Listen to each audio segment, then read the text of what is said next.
กับกับผลบ่ดีนะผลเสียเนี่ยผลมีทั้งอันผลให้แต่ก็ผลดีแม่นทางที่ดีค่ะบ่ต้องมันดีกว่าเพิ่นว่าเพิ่นบอกแนวนี้คือเพิ่นว่าคือเพิ่นหาเข้าไปแล้วบ่ได้กวดบ่ได้หยังซ้ำเข้าไปปรึกษาเพิ่นซื่อแม่นเพิ่นเบิ่งแต่ตัวนั้นแบบเอาใบเอ็กซเรย์คือว่าเอาใบอันนั้นหับไปให้แต่หมู่ไปหาน่ะไปให้เพิ่นเข้าไปให้เพิ่นเบิ่งมันมีแผ่นเรียนเป็นแผ่นซีดีตัวอันเฮาเห็นหยัง MRI ตัวอยู่หมกอันนี้เอาตัวเก่าไปให้เพิ่นเบิ่งเนาะแต่บัดนี้เพิ่นว่าบ่ได้ผ่าบ่คุณแนวใดเพิ่นว่าเพิ่นว่าบ่ผ่าก็ได้เพิ่นว่าเพิ่นว่าเพิ่นให้ผ่าแม่นถ้าเพิ่นว่าก็เลยถามเพิ่นว่าถามมันแตกนี่เพิ่นว่ามันแตกก็บ่เป็นอันตรายเพราะว่ามันเป็นน้ำหล่อเลี้ยงเพิ่นว่าน้ำหล่อเลี้ยงมันแตกมันก็หายไปเองหั่นนะเพิ่นว่าความหมายก็บ่ฮู้นำเพิ่นจักเพิ่นว่าได้มันเป็นน้ำขังสิบ่แม่จะเอาเข้าได้เอาซะนี่แหละที่แรกขึ้นนักเลยกับเมย์พี่น้องโอ้ยโดมกันว่าคะแนนว่ามันออกเงินผ่าตัดผัดมีเท่าได้มี50,000บัดว่าน้องเชนเพราะว่าเป็นเชนปลายเนาะมีเงิน50,000ก็ใส่ใจนั่นนี่ใส่ใจมากินก็เป็นหมื่นเลยมันก็บ่ฮอดแล้วว่าอุกใจไว้ถ่าเลยนั่นแหละคะแนนว่าบ่เป็นหยังก็ดีพี่น้องเอ้ยเพราะว่าที่แรกว่าเงินก้อนนี้ทางแม่ตั้งใจว่าสิเอาไปถมดินเนาะจะไปถมดินเฮ็ดห้านไม้พี่น้องเอ้ย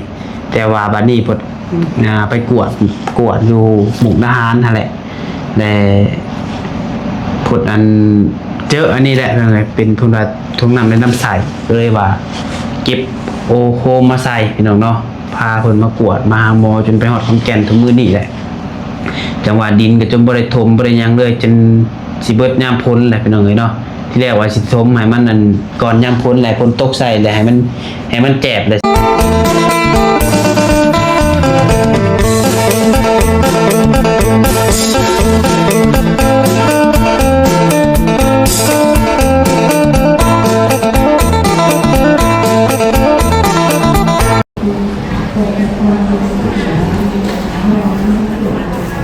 พากันหิวรับหิวนอนบัดเนาะ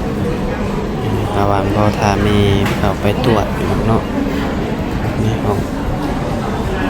ให้ทางป้าเข้าไปนำเพิ่นพี่น้องกันว่าจะบ่ได้เข้าไปตรวจเด้เนาะรถรับนอนเมื่อยพี่น้องอยู่ในนี่ตั้งแต่เช้าแต่ 4-5 โมงเช้า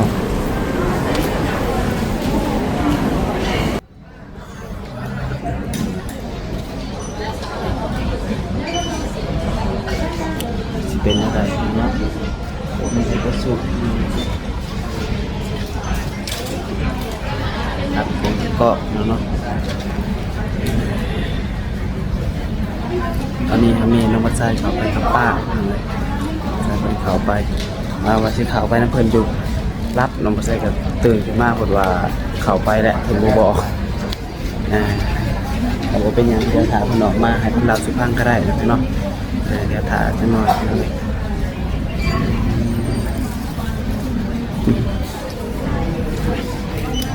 ถามแม่มาจะมา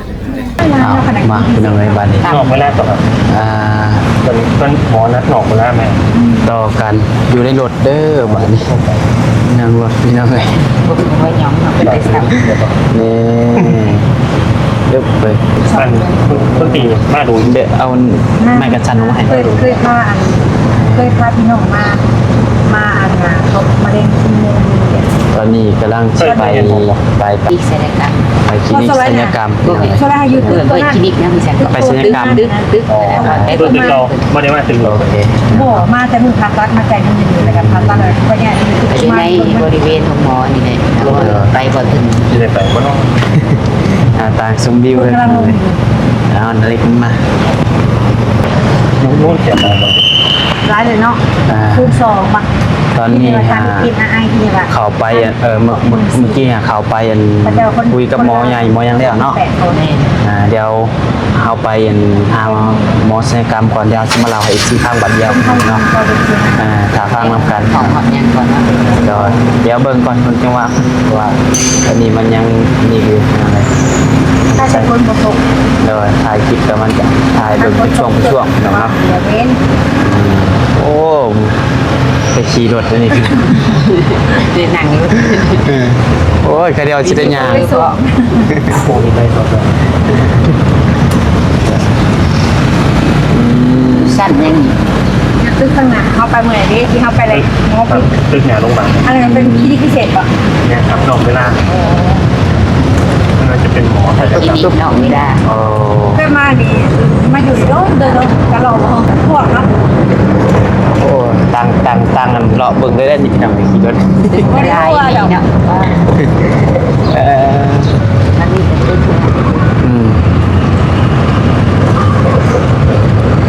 ตึกนี่ไอ้กระสร้างเพลงของเราหรือเปล่า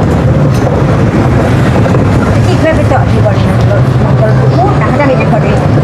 เขาเห็นหักว่ะ โอ้ตรงนี้แล้วจิตมันเป็นของจอรถ โอ้ม แกตัดตามไม่ออก ยูไซก็จะเอาให้เส้นพันเสร็จอ่ะ ดูอีกข้างนึงครับ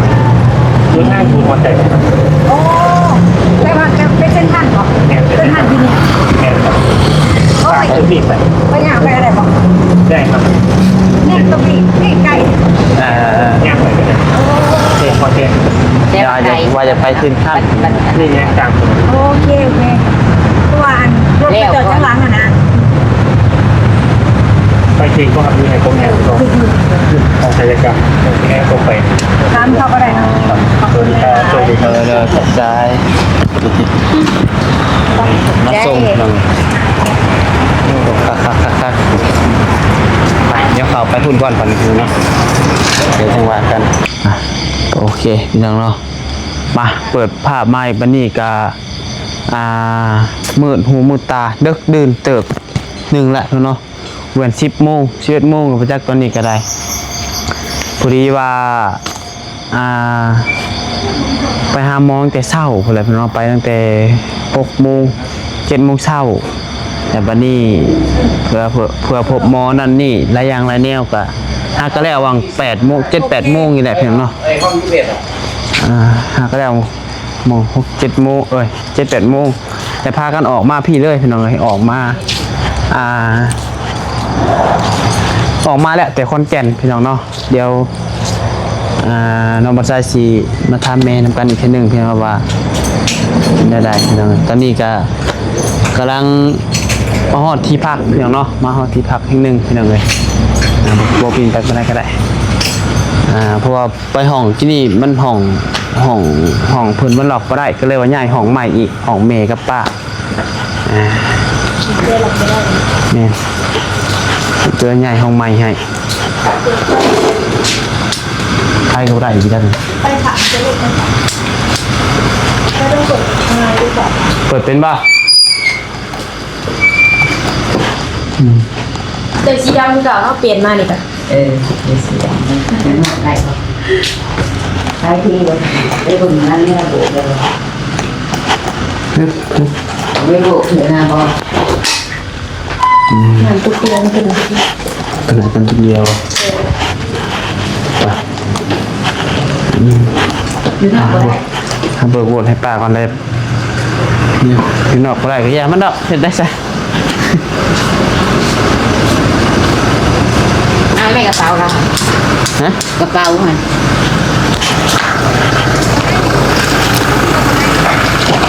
ฮะโอเคครับ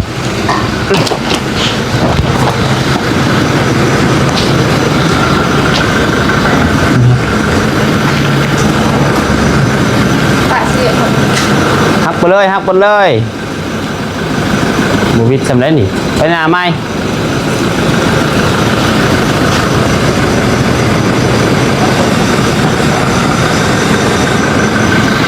มันรุดเข่ากันหักเลยหักไปเลยหักหมดเลยมาเล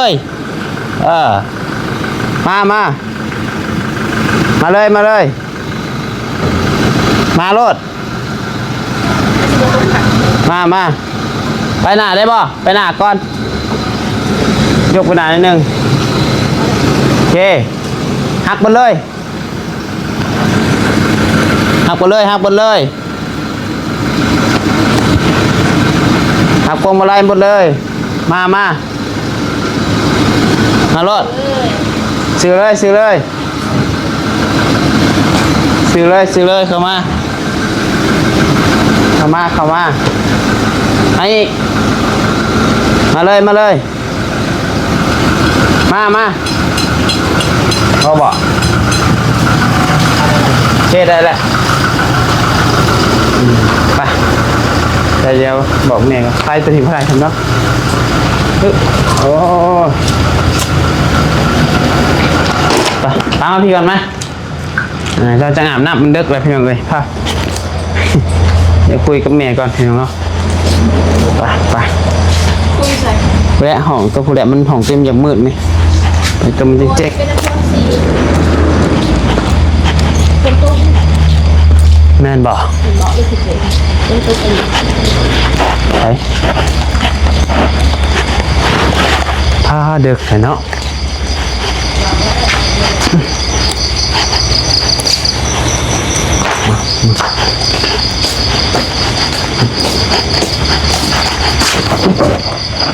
หนังนี้ก็ได้เลยแยกเลย แม่นบอก หนังนี้แค่ต่างกันเดียวได้ครับสิหนังเนี่ย ได้ตังค์อยู่ใน นี่หนังนี่แหละแบบเขาบวก หรือว่านั่งในเตียงเอาโอเคนั่งในเตียงก็ได้น้องนัดลงหมดเดี๋ยวเรามาใส่ตั้งกล้องก่อนแป๊บหนึ่งมาโอเคแม่งเนาะได้มุมแล้วมึงเดือดยัดกล่องมันหน่อยหนานี้นายคำสั่งมันจากเพ่แหละยังไงเอาสบายดีเด้อพี่น้องเด้อสบายดีกันอีกรอบหนึ่งเนาะมาวันนี้ก็คำแล้วพี่น้องเอ้ยป้าเถอะจนว่าบดมือบดเว้นอยู่ห้องหมอบ่ได้ไปทางใดเลยพี่น้องเนาะมาตอนนี้กับพ้นตกอีกจังว่า ยังไม่อาบน้ำยังนุ่มสุดเก่าอยู่ 10 โมงอะไรพี่น้องเอ้ยตอนนี้10 โมง10 โมงปลายเลยไปจักก็มาฮอดห้องที่แรกว่าออกมาแต่พุ่นเนาะบริโนอนของแก่น นี่ ออกมาแต่เมืองของขอนแก่นนะพี่น้องเอ้ยแต่อยู่ไซกับบุหุพี่น้องเอ้ยเนาะอยู่โรงแรมแห่งหนึ่งกับสันซ่า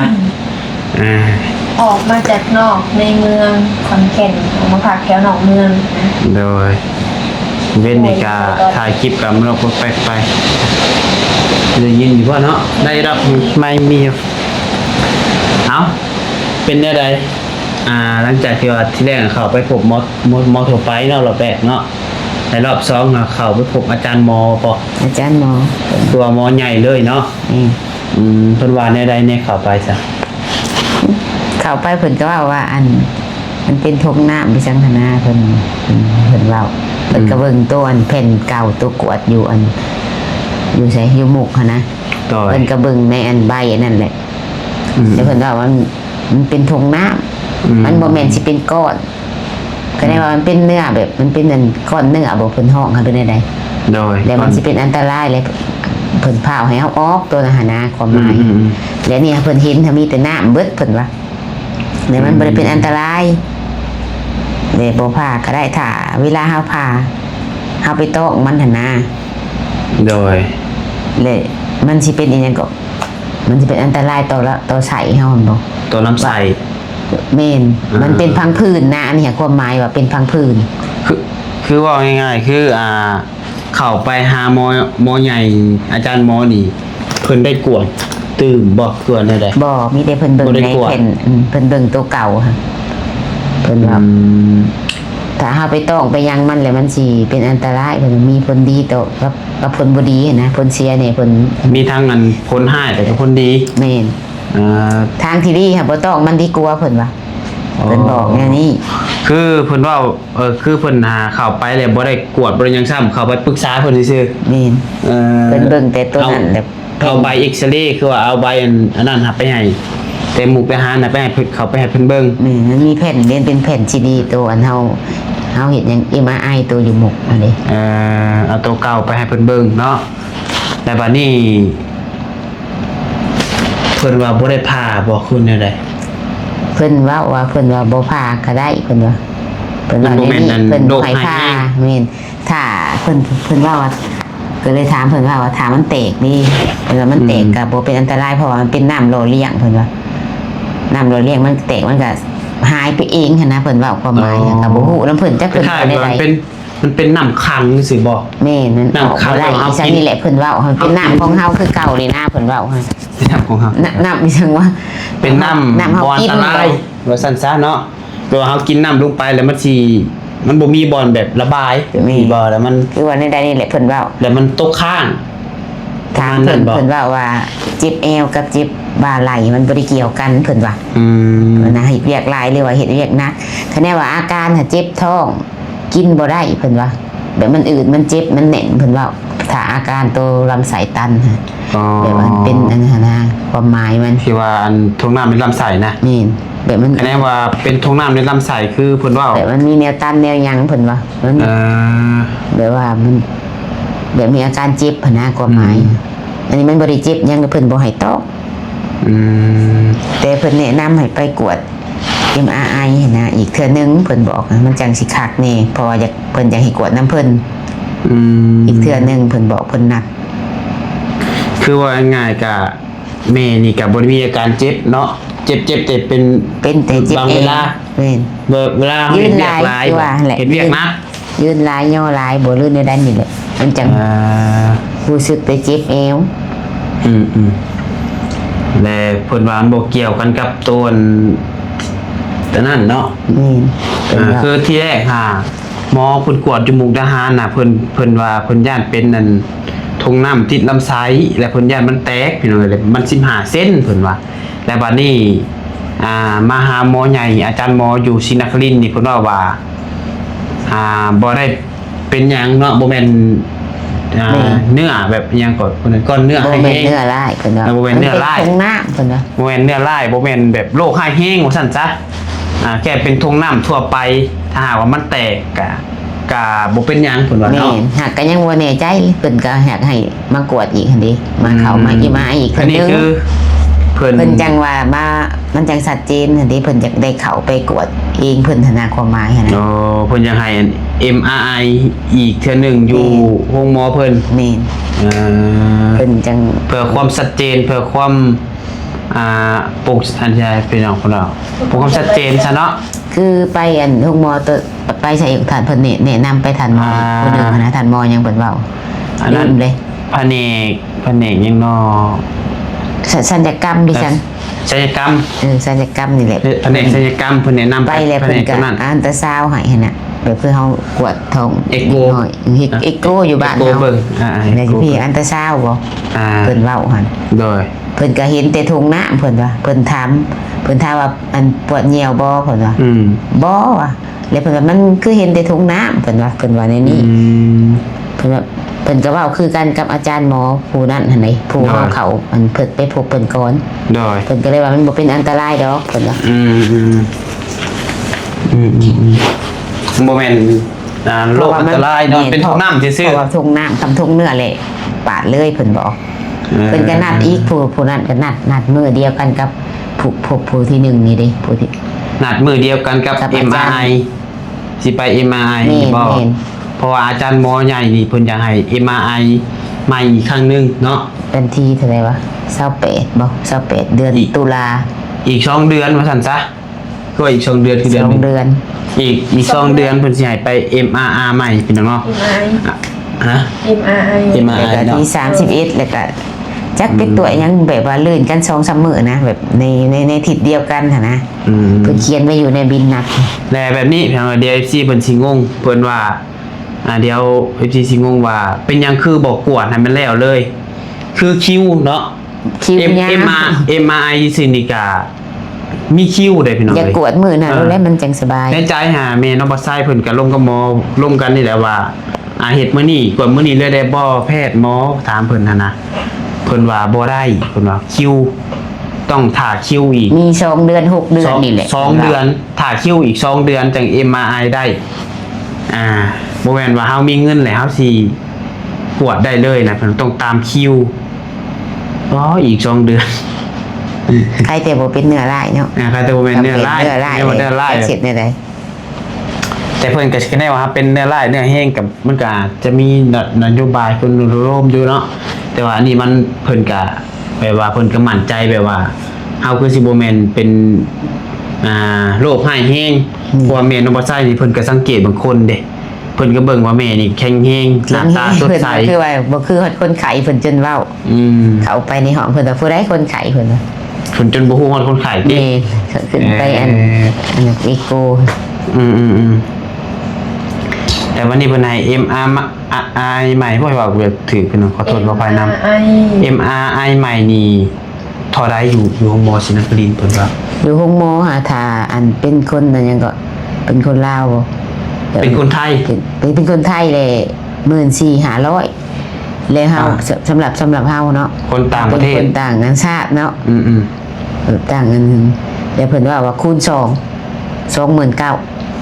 ประมาณนี้ โอ้ คูณ2เพิ่นว่ากวดอยู่หมกกับคูณ2คือกัน มาหมอนี่ก็คูณ2เพิ่นบอกแล้วฮู้เพิ่นว่า29,000เพิ่นว่า เฉพาะค่า MRI ใหม่ แม่น 29,000ตีใส่ว่า 30,000ซะ 30,000เนี่ยยังบ่ได้รวมค่ารถค่าล่างนั่นแหละ โดยตีใส่ว่าเฉพาะอันนั้น 30,000พี่น้องเอ้ยคือแบบนี้หมอสำหรับคนประเทศไทยเองคะแนนว่า MRI นี่14,000ปลายๆเนาะ 14,500 14,500 ถามเพิ่น คะแนนว่าคนต่างประเทศ คือน้องบัดไซเป็นคนลาวคนต่างประเทศแหละคูณ2จาก 14,500 เป็น19,000เป็น 29,000เนาะ นี่ คูณ2เข้าไปนะพี่น้องเอ้ยโอ้ ถ้าผ่าตัดกับเพลงนี่เพิ่นก็เซน แม่นก็ได้ ยังบ่ได้อันนั้นลองถามเบิ่งเพิ่น ผ่าตัดนี่เท่าไหร่เพิ่นว่าระดับเซนเฮาก็บ่รู้ว่าอยู่ในหันบ่หรือว่าสิเซนป้ายก็บ่จัก โดยคือน้องบัดไซก็ถามเพิ่นว่าสมมุติว่าได้ผ่าตัดน้อยว่ะคะแนนว่าผ่าตัดน้อยผ่าตัดหยังนี่ประมาณเท่าไหร่วะเพิ่นว่าหลักแสนเพิ่นว่าหลักแสนพี่น้องเอ้ยเนาะบ่แม่นว่าแสนลงมาได้ที่แรกแม่นี่คิดว่าแสนลงมาเนาะ เซนลงมา แสนลงมา เซนว่าเซน ผ่า ลง ตัด มา นะเพิ่นถามคนหมู่คู่คนรู้จักหลายคนหลาย ปี เว้า หนึ่งแล้วเพิ่นผ่ากะ แต่ว่าบ่แม่นคือแบบนั้นครับถามหมอในหันหาเพิ่นว่าผ่าตัดเฉพาะค่าผ่าตัดนี่หลักแสนขึ้นไปอาจสิ150,000 160,000 2-3 แสนอันนี้คือยังบ่รวม แล้วแต่แบบอาการมันบ่รู้ใดๆก็บ่ฮู้แล้วแต่ผ่าตัดน้อยผ่าตัดใหญ่ แม้ว่าผ่าตัดได้นอนห้องหมอผมว่าเนาะ อืม ผ่าตัดได้นอนห้องหมอเลยมันเสียหลักแสนขึ้นไปพี่น้องเอ้ย รวม ส ส ม ม มุ มุ ติ ติค่าห้องพิเศษนำบ่เรื่อยได้เฮาก็บ่จักอันนี้ โดย มันมีห้องพิเศษกับห้องรวมดิแล้วแต่ ทำกับบ่ว่าไปก่อนซะสมมติว่าคูณ2อีกช่วงราคาผ่าตัด150,000คูณ2เข้าไปก็300,000 บ่ปุ๊มันสิประมาณอยู่หลักแสนแล้วว่าเพิ่นคูณเลยเด้ แต่เราคู นั่ ณ น ส เพิ่ อน ง บ่เพิ่นเว้าเลยนี่เพิ่นเว้าว่าสิหมงคูณก็สิหมงแสนเพิ่นเว้าเด็ดลองถามเบิ่งเพิ่นถ้าได้พาก็คือสิบ่ได้พาดอกเพราะว่าเพิ่นว่ามันบ่แม่นเนื้อร้าย คันว่ามันแตกมันยังกับบ่เป็นหยังเนาะ ให้มันซึมเข้าไปในหัน ขอโทษน้ำพี่น้องคล้ายๆว่ามันเป็นน้ำหล่อเลี้ยงน้ำยังเฮานี่นะเนาะ แม่นเพิ่นกวดก็เบิ่งคือว่าเป็นเลือดก็บ่แม่นเพิ่นว่ามันสิคะแนนถ้าเป็นเลือดก็เป็นเลือดตกค้างของเก่าตะกี้เพิ่นเว้า ที่เฮาเคยผ่าตัด แม่ นะ น บ่ เพิ่นเว้าแนวนี้ อ๋อ เพราะว่ามันมีแต่น้ำกับน้ำหั่นนะ ไปกวดอยู่บ่อนใดก็4-5บ่อนก็มีเว้าคือกันเบิดเลยมันเป็นทงน้ำมันบ่ได้มีอีหยังเพิ่นก็เว้าแบบนี้เบิดทุก เบิดทุกอันนั้นนะแบบเฮาไปคลินิก กัน ทุก หม บ่ อ อนทุกหม่อง ทุกบอล แม่นอยู่บ้านเฮาก็เว้าคือกันบัดมาพี่ก็คือกันเบิดเลย โอเคทีแรกกันเข้าไปหาครั้งแรกจนตกใจเนาะเพิ่นว่าให้พบอาจารย์หมอ เป็นระยะเป็นตะยานเลย เป็นตาย่านยันเป็นยากคุณว่าทางนี้ก็ไปกินข้าวจนบ่แซ่บเป็นจังไงเนาะ เนี่ยเป็น ย่าน ลิง แน่ย่านย่านเดี๋ยวมันเอาออกยากนะเดี๋ยวผมคิดโอ้พังจากหมอเว้านี่คือเสียงเพิ่นคือสิเฮ็ดบ่ได้ว่าซั่นเพิ่นคือสิเฮ็ดได้แต่ต้องคือสิแบบเฮ็ดยากแฮงเลยก็ เอ้าอันนี้เพิ่นกันเสี่ยงหั่นเด้มันเป็นพังพื้นนี่ก็เอาออกแล้วมันก็มีสิทธิ์คืนอีกคือเก่าเพราะว่ามันเป็นพังผืนเพิ่นก็จังว่าบ่ผ่าดีกว่าเพิ่นเว้าในนี้เลย มันสิเสี่ยงแบบให้ลำไส้เฮาบาดอีสังหั่นน่ะแล้วเพิ่นก็เลยว่ายามันก็บ่ได้เป็นหยังเจ็บเพิ่นเลยถามว่าเจ็บบ่หั่นน่ะ เว้าง่ายๆคือผ่ากับบ่ผ่าก็ จะว่ามีค่าเท่ากัน มีค่าเท่ากันเนาะ โตผ่าแล้วยังมีเสี่ยงแบบลำไส้เฮาบาดหั่นนะเจ็บพร้อมเพิ่นบอกในนี้ เจ็บ ฮะ โตอีก บาดแผลเฮาก็อันนั้นเพิ่นเจ็บเพิ่นว่าเพิ่นก็เว้าในนี้ ทั้งเจ็บทั้งเสียเวลาทั้งเสียเงิน ก็ได้ผ่าอีกคือเก่าเพิ่นบอก แม่นคะแนนว่าบ่ผ่าก็ ว่าไงมีค่าเท่ากันนั่นแหละเป็นยังไงเนาะ มีชิดขึ้นนั่นเป็นพังผืนเพราะว่าคนผ่ามันหมักเป็นเพิ่นว่าเฮาก็บ่ฮู้น้ำเพิ่นเนาะก็อาจารย์หมอทรงอาจารย์เพิ่นเว้าแนวนี้เข้าไปพบเพิ่น เอามีแต่ว่าอันนั้นก็ระดับอาจารย์หมอเลยเนาะหมอใหญ่เพิ่นบอกมาแล้วเป็นยังไงเพราะว่าเฮาก็มีแต่ถ้าพังเบิ่งตามเพิ่นว่าเลย ถ้า เนาะ เจ็บหรือว่าอีหยังถ้าเฮาเจ็บผิดปกติเฮาก็มากวดอีกสมมุติว่าเฮาเจ็บแบบกินข้าวบ่ได้บ่เพิ่นเว้าหรือว่าใดๆแบบมันแน่นอีจังหั่นนะความหมายแบบเฮาเข้าห้องน้ำยากบ่หรือใดๆเพิ่นเว้าเฮาก็มาหาเพิ่นสมมุติว่ามันมีอาการผิดปกติทำแบบเป็นแนวนี้ครับกะยาเพิ่นว่า คือเราก็ใช้ชีวิตได้ปกตินะพี่น้องเฮ็ดเวียก กิน ยัง ข้าว ได้ แซ่บอยู่บ่ กินข้าว เพิ่นว่าถามก็เลยว่ากินแซ่บเบิดทุกอย่าง ใช้ชีวิตปกติ เมนเข้าห้องน้ำห้องในก็สะดวกว่าเพิ่นว่าเมนสะดวกเพิ่นว่าถามมันเกี่ยวกันค่ะมันสิบ่สะดวกอีหยังเพิ่นว่า ถ้ามันเป็นโรคมันแบบหายแห้ง มี เป็นโรคอันนั้นดีๆมันสิเฮาคนหนึ่งเฮาต้องเจ็บสองเฮาต้องกินข้าวกินน้ำบ่ได้ มี สามก็ต้อง อันนี้อาการแบบบ่มี นั่นนี่นั่นแหละพี่น้องเอ้ยเนาะแต่ว่าอันนี้บ่มีอาการหยังเลยนอกจากไปเฮ็ดเวียกนะบ่ได้เจ็บ ยืนลายแหละก็มันเจ็บเอวหั่นแหละ ก็บ่ฮู้ว่าจักมันเกี่ยวกับหยังของเฮาก็บ่ได้กวดเนาะ โดย กวดเพราะยันรอคิวอีกสมมุติว่าคือสิบ่ได้มาง่ายแล้วก็มากวดอีกอะมีแต่ไปเช็คเอาอยู่บ้านเฮาพุ่นแหละว่าเป็นหยัง ถามเพิ่นว่าก็ถามอีกห้องหมอหนึ่งเนาะเห็นป้าถามมันห้องหมอกรุงเทพบ่ กรุงเทพ กรุงเทพ อันนั้นก็บ่ได้เฮากินข้าวเลยอีกแล้วมัน บ่คือได้ยินว่าห้องหมอกรุงเทพมาการ บ่มีหมอเข้าอีกบ่หรือว่าแนวใดหรือว่าหมอเมื่อได้ยินป้าว่าอ๋อลืม บ่ได้ว่าซั่นซะว่าง่ายๆก็ได้ครับถาม2ห้องหมอเพิ่นเนาะเพราะว่าที่แรกว่าสิไปกวดอยู่ห้องหมอกรุงเทพหาแล้วเอาผลตรวจมาให้หมอใหญ่เบิ่งเนาะ แม่นเพิ่นหมอเพิ่นเมื่อแล้วเพิ่นเข้าทิศละเทื่อ แม่นหมอกลับ แม่น หมอใหญ่เพิ่นกลับแล้วเพิ่นเข้าอาทิตย์ละเทื่อบัดนี้เฮา ไปถาม เฮาสิ อาจารย์ ถาม อีก เพิ่นสิฮอดวันจันทร์หน้ามันบ่ผู้ดีอันนั้นนะพี่น้องเอ้ยก็เลยว่าคันว่าหมอใหญ่เพิ่นอัน ก็ตัดสินใจเอาแบบเป็น2 เดือนก่อนเพิ่นนัดหั้นนะ โดยหมอใหญ่เพิ่นว่าบ่เป็นหยังแล้ว ก็เลย เฮาก็เลยว่าสิกลับบ่บัดนี้ แม่นครับ เดินทางกลับก่อนเนาะ ถามพุ่นแหละพี่สาวได้เพิ่นน่ะ28หรือ29นี่แหละมา อีก2เดือนว่าซั่นซะอีก2เดือนคะแนนว่าเฮาคือว่าคะแนนว่าเฮากลับมื้ออื่นมื้อฮื้อสมมุติว่ามันเจ็บแบบเจ็บแฮงนั่นนี่เฮาก็มาเนาะคะแนนว่ามันบ่ได้เจ็บผ่านไปเดือนไปจนฮอดกำหนด เฮาก็บ่ต้อง หมอเพิ่นนัด เฮาก็บ่ต้องว่าสิซะ จนฮอดมื้อหมอนัดแหละเฮายังบ่เป็นหยังเฮาก็คือ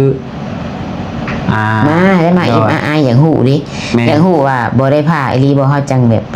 มันจะสบายใจอันนี้มันยังอุกอยู่ ยังคืน มัน เนาะ ย่านอยู่ได้ จังหวะมันก็สิกินแดง อย่างมัน น้ำแหละ แตกมันยังอีกเพิ่นยังบ่แต่ว่าบ่เป็นหยังเพิ่นย่าน โดยมานี่ก็บ่แม่นว่าบ่เบิดเงินเด้อพี่น้องเนาะเบิดเงินพี่น้องเนาะ เฮานอนนี่นอน2 คืน ค่าบ้านปอกบ้านพักค่าน้ำมูกน้ำมันรถนั่นนี่ก็ มันไกลเห็นไหม โดยแต่ก็บ่เป็นหยังพี่น้องเนาะคือมา2เทื่อนี่ก็รายเสียว่าเทื่อละหมื่นซะเนาะคือกินทั้งอยู่ค่าน้ำมันมุก เฮาบ่ได้ผ่าก็ดีใจแล้ว แม่นค่ากวดก็เบิดมื้ออยู่หั่นกับคือว่าเท่าใดนึง พันป้ายหนึงของเฮาบ่ได้ 1,000 กว่าบาท ของเฮามันบ่ได้มียาดิครับมียาก็สิหมูแพงกว่าหัน เฉพาะค่ากวดเนาะก็ดีแล้วก็สาธุเนาะภาวนาคะแนนว่าบ่ได้ผ่าตัดอีหลีก็สาธุน้องปัดใส่กันย่อมือพี่น้องเอ้ยเนาะเพราะว่าก็กั้นใจนะมันแม่เข้าไปหาหม เพื่อ อ สิดีอีก แม่นคะแนนว่าได้ผ่าตัดอีกจักสิเดือนได้สิได้มาหมอเพิ่นสินัดนั่นน่ะเนาะคือเอาเฉพาะคือเอาอันขนาดนั้น MRI ใหม่สิก็ยังหมอนัด2เดือนห้องคือเอาว่าห้องผ่าตัดนี่จักเดือนจังสิได้ผ่าไปเลย แล้วแต่อาการคนเจ็บ แม่ บ่ได้นี่แหละนี่แหละ ตามคิวอะไร เพิ่น ก็ บอก ง่ายๆก็มันบ่คือบ้านเฮาได้คันว่าบ้านเฮาอยู่ลาวนี่ ไปมื้อนี้ก็ได้ผ่าเลยคือ แม่น ในบท เงิน หมอ ขอแค่เงินจะพร้อมอยู่บ้านเฮานี่จะมีเงินหลายสำใดเงินจะพอบ่เพิ่นถามในนั้นรถพี่น้องเนาะเงินเจ้าพ่อบ่เจ้าเจ็บแฮงสิเป็นสิตายนี่เพิ่นพาให้เลย